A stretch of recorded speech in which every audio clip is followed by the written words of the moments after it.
사는 삶입니다. 성경은 총 66권으로 되어 있습니다. 첫 권이 이제 창세기지요. 창세기 1장 1절에 보면은 태초에 하나님이 천지를 창조하시니라. 마지막 책은 요한계시록입니다. 요한계시록 총 22장으로 되어 있는데 22장 21절 마지막 절이 무엇인지 한번 보겠습니다. 무슨 말씀인지 한번 보겠습니다. 같이 한번 읽겠습니다. 마지막 절 21절입니다. 22장 21절입니다. 22장 21절 22장 21절입니다. 요한계시록 시작. 주 예수의 은혜가 모든 자들에게 있을지어다. 아멘. 주 예수의 은혜가 모든 자들에게 있을지어다. 은혜라는 것은 받을 자격이 없는데 베풀어 주시는 하나님의 사랑을 은혜라 이렇게 말합니다. 우리가 오늘 불렀던 찬송가 310장 1절 가사에도 하나님의 은혜로 이 쓸데없는 자 왜 구속하여 주는지 난 알 수 없도다. 왜 구속하여 주는지 난 알 수 없도다. 근데 저는 압니다. 왜 구속해 주셨어요? 하나님이 우리를 너무너무 사랑하시니까. 그래서 지옥 가는 것을 두고 볼 수 없기 때문에 우리를 구원해 주신 줄로 믿습니다. 하나님 우리를 사랑하시기 때문에 그런 거예요. 하나님이. 그래서 오늘 본문 말씀에도 보면은 이제 은혜라는 말씀이 나오는데 에베소서 2장 4절부터 이제 우리가 같이 한번 천천히 읽어보겠습니다. 자, 긍휼이 풍성하신 하나님 우리를 사랑하신 무슨 사랑이요? 그 큰 사랑을 인하여. 그 큰 사랑 때문입니다. 5절입니다. 자, 허물로 죽은 우리를 그리스도와 함께 살리셨고 너희는 무엇으로? 은혜로 구원을 받은 것입니다. 우리는 은혜로 구원을 받았습니다. 6절입니다. 또 함께 일으키사 그리스도 예수 안에서 함께 하늘에 앉히시니 7절. 자, 이는 그리스도 예수 안에서 우리에게 자비하심으로 그 은혜의 지극히 풍성함을 오는 여러 세대에 나타나려 하심이라. 8절입니다.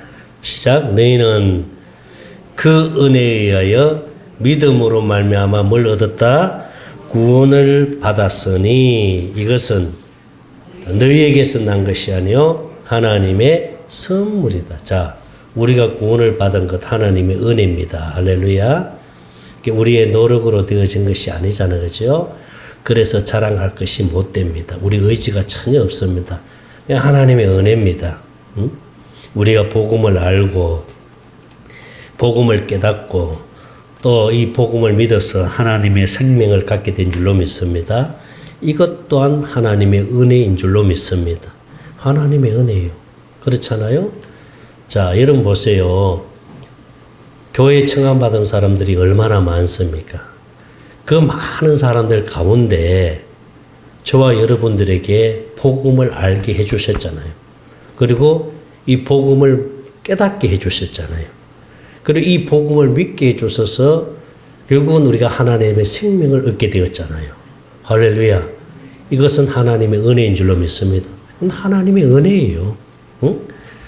찬송가 가사대로 이 쓸데없는 자 왜 구속하여 주는지 난 알 수 없도다.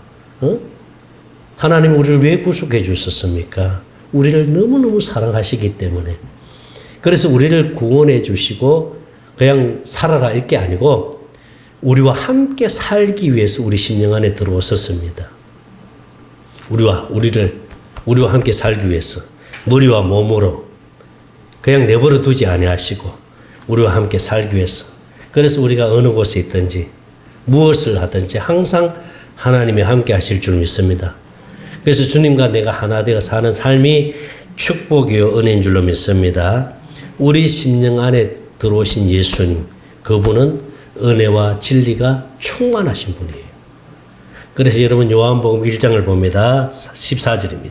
요한복음 1장 14절 말씀 시작. 말씀이 육신이 되어 우리 가운데 거하심에 자 우리가 그의 영광을 보니 아버지의 독생자의 영광이요 뭐가 충만하더라?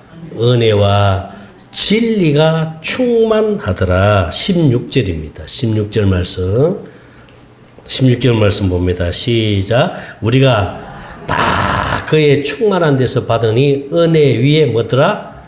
은혜르라. 할렐루야. 은혜 위에 은혜인 줄로 믿습니다. 17절입니다. 시작. 율법은 모세로 말미암아 주어진 것이요. 자, 은혜와 진리는 예수 그리스도로 말미암은 것이다. 은혜와 진리는 누구로 왔다? 예수 그리스도. 주님으로부터 온 줄로 믿습니다. 할렐루야. 그래서 우리가 은혜 안에 산다는 것, 하나님의 은혜 안에 산다는 것, 이것이 큰 축복인 줄로 믿습니다. 우리가 주님과 하나 되어서 하나님의 생명을 가지고 산다고 해서 우리가 이 땅에 살아가면서 어려움이 없는 것 아니에요. 어려움도 있어요. 또 질병도 찾아올 수 있어요. 그렇잖아, 그죠? 아픔도 있습니다. 누구에게나 다 있을 수 있어요. 생각해 보세요. 우리 참 제가 사랑하고 존경하는 우리 선교사님 남아공에 선교하기 위해서 그 아프리카에 또 강대국도 아니고 좋은 나라도 아니고 완전히 아프리카 거기에 가가지고 복음을 전하다가 그 바이러스에 걸려가지고 그래서 이게 아주 심하게 폐까지 막 전이가 되면서 병원에 입원했는데 이제 그 사모님이 문자가 와요. 지금 상태가 이렇습니다. 좀 기도해 주세요. 이렇게 문자가 옵니다. 그러니까 며칠 전에는 이 지금 병원에 입원한 지 한 30일이 지났거든요. 며칠 전에는 이제 이 폐렴까지 와가지고 상당히 지금 심각한 상태에 있습니다. 이게 이런 생각을 또 할 수 있잖아요. 어떻게 저렇게 복음을 위해서, 주님을 위해서 저렇게 헌신하다가 복음을 전하다가 어떻게 주님이 그 병을 막아주지 않고 그 병에 걸려서 그 코로나에 걸려서 저렇게 사경을 헤매고 있는지 때로는 이해가 안 될 수도 있어요. 그렇죠? 그러나 여러분 하나님은 우리에게 어디에 관심을 두고 있냐면은 하나님의 생명에 관심을 두고 있어요. 할렐루야. 이 육신의 생명은요 썩어져 없어질 생명입니다. 그렇다고 해서 이 육신의 생명을 우리가 뭐 가볍게 생각하고 그렇게 해서는 안 되겠지만은 그러나 하나님의 관심은 하나님의 생명이 있어요. 우리가 주님 앞에 가는 것도 육신의 생명이 가는 게 아니에요. 하나님의 생명이 갑니다. 교회가 주님 앞에 가는 줄로 믿습니다. 그러니 하나님의 생명을 가졌다고 해서 질병이 없는 것도 아니고 질병이 찾아올 수도 있고 어려움이 찾아올 수도 있고 또 어떤 문제가 발생할 수도 있어요. 이제 바울 같은 경우도 마찬가지입니다. 바울 같은 경우도 복음을 위해서 생명을 바친 사람이 이분이 천국 복음을 깨닫고 이분은 사명을 알았어요. 그래서 사도행전 20장 21절 말씀을 우리 같이 한번 봅니다. 20장 24 사도행전 20장 24절입니다. 24절 말씀. 사도행전 24절. 자, 시작. 내가 달려갈 길과 주 예수께 받은 사명 곧 자 하나님의 은혜의 복음을 증언하는 일을 내가 마치려 하면은 나의 생명조차 조금도 귀한 것으로 여기지 않는 자기는 이 천국 복음을 깨닫고 나는 이 천국 복음을 전하는 일을 위해서 난 생명 바치겠다 이 얘기입니다. 당시에 사도 바울이 에베소 교회를 목회하고 계실 때에 이제 내가 예루살렘에 가서 내가 복음을 전하겠다. 그렇게 하니까 장로님들이 나와가지고 막 만류를 하는 거예요. 안 됩니다. 거기 가면은 밥도 먹지 않고 내가 사도 바울을 잡기 전에는 내가 밥을 먹지 않겠다. 그게 결사대가 40명이 조직이 되어 있습니다. 그 정보를 들은 거예요.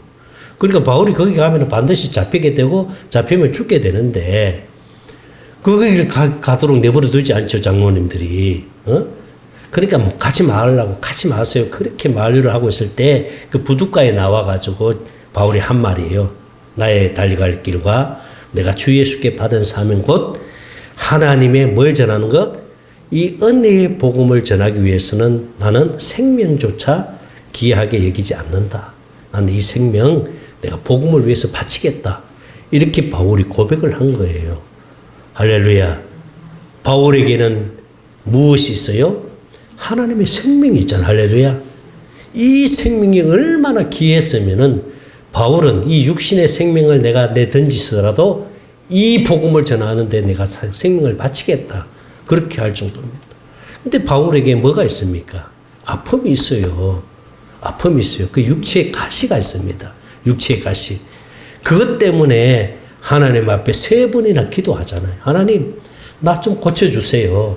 나 이 육체의 가시, 육체 가시라는 말은 찌른다는 거 아니에요. 찌른다는 거. 가시에 찔리면 아프잖아요. 그 찌르니까 얼마나 아프겠어요. 그러니까 바울이 그 고통 때문에, 그 아픔 때문에 하나님 앞에 기도하면, 하나님, 나 이 육체의 가시 좀 제거해 주세요. 3번이나 그렇게 기도하잖아요.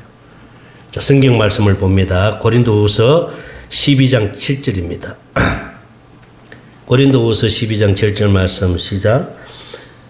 여러 계시를 받은 것이 지극히 크므로 너무 자만하지 않게 하시려고 내 육체 가시 곧 사탄의, 자, 육체 가시 누가 준 겁니까? 마귀가 주는 거예요. 마귀가 하나님이 주는 게 아니고 누가 줘요? 마귀가 곧 사탄의 사자를 주셨으니 이는 나를 쳐서 너무 뭐하지 않도록 자만하지 않게 하려 하심이라. 자, 8절입니다. 자, 이것이 내게서 떠나가게 하기 위하여 내가 몇 번 주님께 구했다? 3번이나 주님께 구했습니다. 3번이나. 여러분 육신에 질병이 있으면 기도해야 되잖아요. 그죠? 하나님 이 질병을 좀 치료해 주세요. 고쳐주세요. 기도해야 되잖아요. 그러니까 바울도 기도한 거예요. 하나님 나 이 육체의 가시 좀 치료해 주세요. 고쳐주세요. 기도하잖아요. 그런데 응답이 뭡니까? 9절입니다. 자, 나에게 이르시기를 내 은혜가 네게 족하도다. 내가 준 은혜가 네게 뭐하다? 족하도다. 이는 내 능력이 약한 데서 온전하여짐이라 하신지라. 그러므로 도리어 크게 기뻐함으로 나의 여러 약한 것들에 대하여 자랑하리니 이는 그리스도의 능력이 내게 머물게 하려 함이라. 바울은 하나님 앞에 육체 가시를 제거해 달라고 기도를 했을 때 하나님 주신 응답이 뭐냐면은 내가 내게 준 은혜가 족하다. 바울에게 준 은혜가 뭡니까, 여러분? 첫째는 뭐예요? 생명이잖아. 하나님의 생명이잖아요. 천국 복음이잖아요. 할렐루야. 이 생명을 얻기 위해서 바울은 아라비아 광야에서 무릎을 꿇고 기도하면서 성경을 펼쳐보기 시작한 거예요. 내가 만난 그 예수가 진짜 구약에서 말씀하시는 선지자들이 말하는 그 예수가 맞는지 확인하기 위해서 아라비아 광야에 들어가서 3년이나 성경을 판 사람 이분은 학자입니다. 율법 학자입니다. 많은 말씀을 구약 선지자들부터 들었잖아요. 하나님이 구약의 선지자를 통해서 무엇을 예언을 했습니까? 내가 맹세로 약속한 새 언약을 이룰 메시아를 보내주겠다 이거예요. 할렐루야.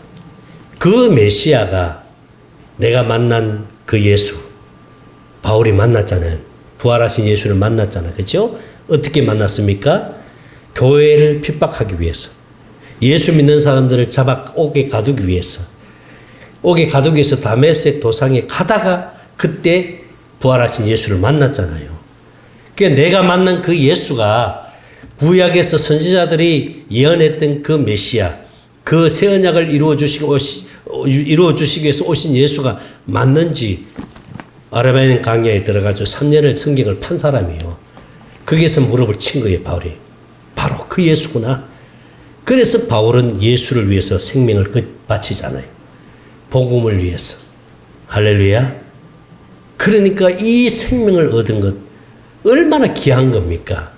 그 외에도 여러 계시를 하나님이 바울에게 보여주셨다 그랬잖아요. 그러니 내가 네게 준 그 은혜가 뭐하다? 족하다. 그러면서 약한 데서부터 강함이 나오고, 할렐루야. 내가 약하기 때문에 하나님의 능력, 예수의 능력이 나간다 그러잖아요. 아멘입니까? 우리가 약할 때 강함이 있습니다. 할렐루야. 내가 약하기 때문에 더 주님을 의지하잖아요. 더 주님을 바라보잖아요.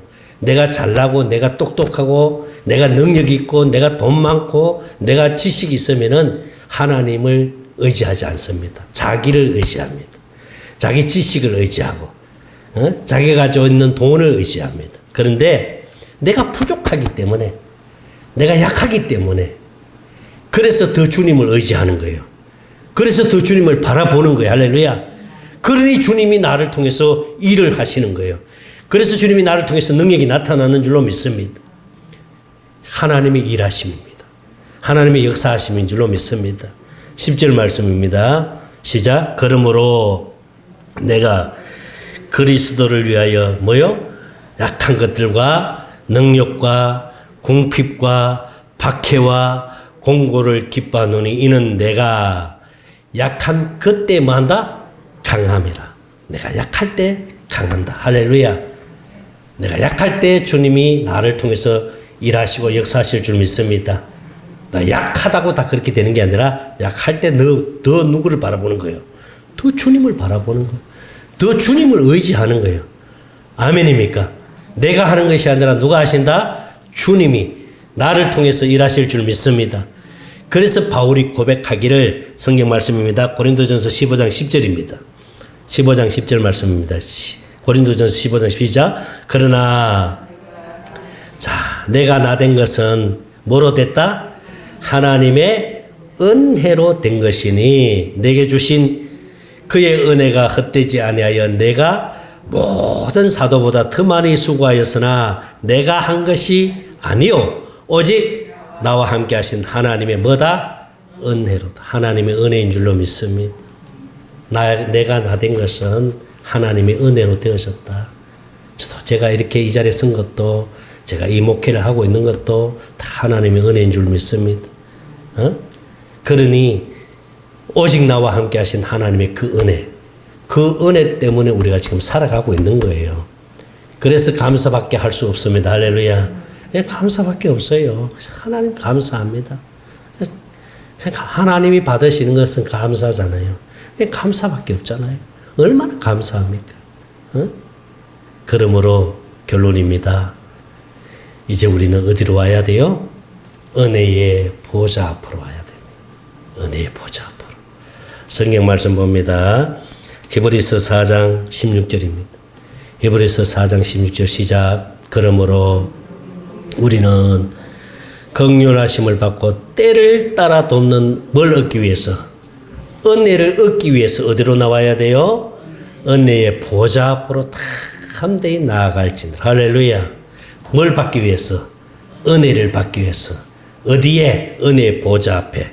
은혜의 보좌 앞에 나오는 게 뭐예요? 내 안에 계신 예수를 찾아서 그분을 통해서 날마다 우리가 생수를 공급받아야 될 줄 믿습니다. 우리 심령에 생수가 가득 차면은요, 어둠의 영이 다 떠나가는 거예요. 우리를 공격한 악한 영들이 생수가 있으면 떠나가는 겁니다. 공격을 할 수가 없어요. 그래서 생수로 가득 채워야 됩니다. 할렐루야. 또 하나는 은혜의 보좌 앞이 어디예요? 예배하는 자리인 줄로 믿습니다. 하나님이 이 예배하는 자리에 나와서 예배할 때에 하나님이 기뻐 받으실 줄로 믿습니다. 아무래도 집에서 예배 드리는 것보다 교회에서 이렇게 예배 드리는 것이 훨씬 은혜스럽고 할렐루야 훨씬 좋습니다. 제가 아침에 나오다가 그 CTS 방송을 한번 봤어요. 그 어느 큰 교회 목사님이 이제 대면 예배 못 드리고 비대면 예배로 드리니까 이제 그걸 이제 통계를 내봤는가 봐요. 설문조사를 해봤대요. 어떻게 조사를 했냐면은 비대면으로 드리는 성도들 중에 2명 중에 1명은 앞으로 신앙생활을 안 하겠다는 쪽으로 설문조사가 나왔대요. 또 3명 중에 1명은 예배를 제대로 드리지를 않는다는 거예요. 가족이 같이 예배를 드려도 드리지 않는다. 이게 심각한 문제입니다, 지금. 이 비대면 예배가 우리 영성을 죽이고 주님과 멀어지게 하는 거예요. 그리고 주저앉게 만들어버립니다. 이게 마귀가 하는 거예요. 마귀가 노리는 것이 바로 이겁니다. 주저앉게 만들고 하나님 앞에 가까이 가지 못하게 만들고, 그래서 결국은 주님을 멀리하게 만들어서, 그게 마귀가 노리는 게 바로 그거잖아요. 자, 그럼에도 불구하고 우리가 주님 앞에 나와서 예배한다는 것이 은혜인 줄로 믿습니다. 이 자리가 은혜의 보좌 앞에 나온 자리입니다. 할렐루야. 그러니까 하나님은 얼마나 기뻐하시겠어요. 그러나 제가 항상 말씀드렸지만 어쩔 수 없는 상황 속에서, 제가 금요일날에 우리 하진자매 집에 신방을 갔거든, 사모하고. 차를 타고 수원까지 쭉 가는데 보니까 엄청 멀어요. 엄청 먼 거리인데, 그 얘기했어요. 참, 이렇게 먼 거리에서도, 이렇게 교회 와서 예배 드리는 우리 하진자매 사물 형제를 보면서 참 감사가 나오더라고요. 이제 애가 둘이잖아요. 이제 한 명도 데리고 나오기가 쉽지 않잖아요. 그러면 일찍 출발해야 되고 일찍 서둘러야 되는데 이제 두 명을 데리고 나오는데, 그런데 그래요. 하진자매 이제 곧 갈 겁니다. 이제 교회 갈 겁니다. 그래요. 얼마나 감사해요. 저는 참 우리 성도들, 우리 가까이 계신 우리 성도들도 참 감사한 일이지만 멀리서 오신 분들 있잖아요. 수석에서 오시는 분, 또 사당동에서 오시는 분, 강명에서 오시는 분, 이렇게 또 멀리 신천리는 그래도 좀 가까워요. 근데 이렇게 멀리서 오시는 분 얼마나 감사해요. 할렐루야. 이 감사하잖아요. 이 은혜의 보좌 앞에, 이 생명이 있는 이곳에, 할렐루야, 생명의 꼴을 먹기 위해서 여기 오신 거 아니에요. 그러니 하나님이 더 큰 은혜를 주실 줄 믿습니다. 그래서 교회를 선택할 때, 그래서 어느 교회 가야 되는지 이렇게 물어보는 분들도 많이 있었어요. 주님 앞에 물어보면 항상 하시는 말씀 그거예요. 생명 있는 교회로 가라. 생명 있는 교회로 가라. 생명 있는 교회가 많지 않다는 거예요. 생명 있는 교회가, 내가 사는 동네 가까이 있는 교회가 생명이 있다면 그리로 가면 되죠. 그러면 불편하게 멀리서 이렇게 2시간 차를 타고 올 필요가 없죠. 그런데 가까이 있는 교회, 생명이 있는 교회가 없다는 거예요. 그러니까 이 먼 거리에서도 생명의 꼴을 먹기 위해서 왔잖아요. 그러니 이 은혜의 보좌 앞에 담대히 왔으니, 할렐루야, 하나님은 은혜를 더 풍성하게 내려주실 줄 믿습니다. 우리는 하나님의 은혜로 사는 삶이 되어야 됩니다. 할렐루야. 날마다 하나님의 은혜가 여러분 심령에 충만히 공급되어지기를 예수 이름으로 간절히 축원합니다. 기도합니다. 하나님 감사합니다. 찬양합니다. 모든 영광을 주님 앞에 올려드립니다. 우리에게 구원의 은혜를 주시고 우리와 함께 살면서 날마다 하나님의 일하심을 보며 살 수 있도록 은혜를 주신 것 감사합니다.